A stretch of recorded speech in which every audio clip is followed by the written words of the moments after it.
Encouraging update about Buffalo Bills running back Damien Harris. The former Patriots player left yesterday's game against the New York Giants in an ambulance. ESPN is now reporting he's been released from the hospital and will be okay after suffering a neck injury. Here tonight to answer questions is Dr. Ali Raja, Deputy Chair of the Department of Emergency Medicine at Mass General. Dr. Raja, it's always great to see you. So, as you know, Damien Harris spent 4 years with the Patriots. He was a running back here.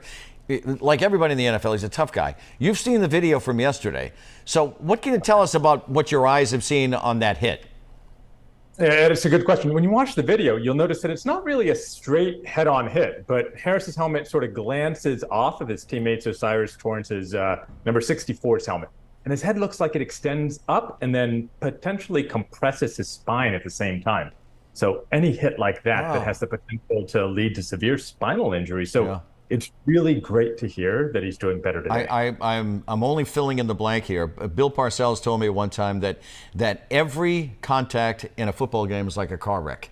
Every contact in football. There's so much force. Yes, and of course we'll all remember when Harris's teammate Damar Hamlin, he suffered that cardiac event during the football game earlier in the year. He recovered, was back on the field even. But you know better than most, football, is dangerous, as we've been saying. You've been part of the medical team at Gillette.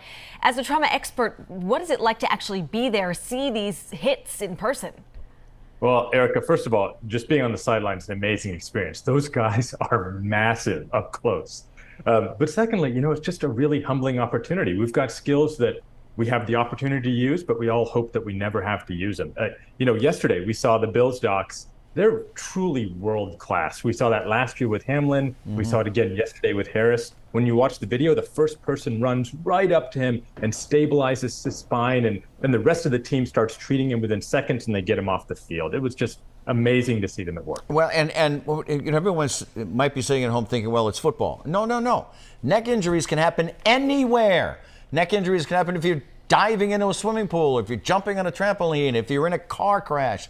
So what do people need to know about getting help, Dr. Raja?